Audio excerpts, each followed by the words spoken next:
Fighter વિમાનોનું night landing મોડી રાત્રે Ganga expressway પર ઉતર્યા રાફેલ, સુખોઈ, જેગુઆર સહિતના ફાઇટર જેટ। ભારત પાકિસ્તાન તંગદિલી વચ્ચે ગંગા એક્સપ્રેસવે પર શુક્રવારે વાયુસેનાએ શક્તિ પ્રદર્શન કર્યા હતા। શાહજહાંપુરના જલાલાબાદમાં બનાવવામાં આવેલા હવાઈ મથક પર રાફેલ, જેગુઆર અને સુખોઈ જેવા ફાઇટર વિમાનો ઉતારવામાં આવ્યા છે। બપોરે 12:41 વાગે વાયુસેનાનું AN-32 વિમાન લેન્ડ થયું હતું। વિમાને આશરે 5 મિનિટ સુધી ઉડાન ભરી હતી, ત્યારબાદ રનવે પર ઉતરાણ કરાવ્યું હતું। આશરે 1 વાગે આ વિમાન અહીંથી ટેક ઓફ થયા હતા।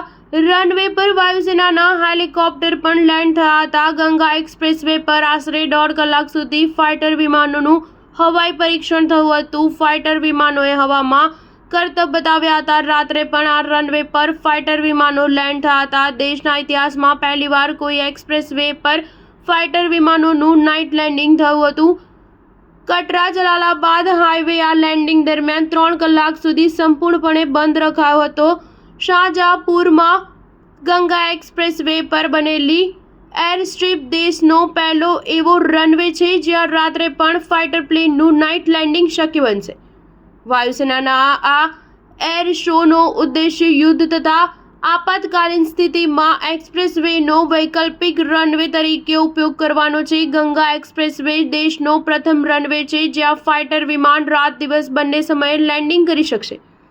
સુરક્ષાના દ્રષ્ટિકોણથી રનવેની બંને બાજુએ આશરે 250 CCTV કેમેરા લગાવવામાં આવ્યા છે। વાયુસેનાએ રનવેને પહેલા જ પોતાના અધિકાર ક્ષેત્રમાં લઈ લીધો હતો। દિવસ અને રાત બંને સમયે લેન્ડિંગનું આયોજન કરવામાં પાછળનું ગણિત એરસ્ટ્રીપની નાઇટ લેન્ડિંગ ક્ષમતાઓનું પરીક્ષણ કરવાનું પણ છે। રનવે પર ફાઇટર વિમાનોના લેન્ડિંગ પહેલા શાહજહાંપુરમાં વાવાઝોડા સાથે વરસાદ થતાં એર શો સ્થગિત થયો હતો, પરંતુ બાદમાં હવામાન અનુકૂળ થતાં લેન્ડિંગની તૈયારીઓને અંતિમ રૂપ આપવામાં આવ્યું હતું।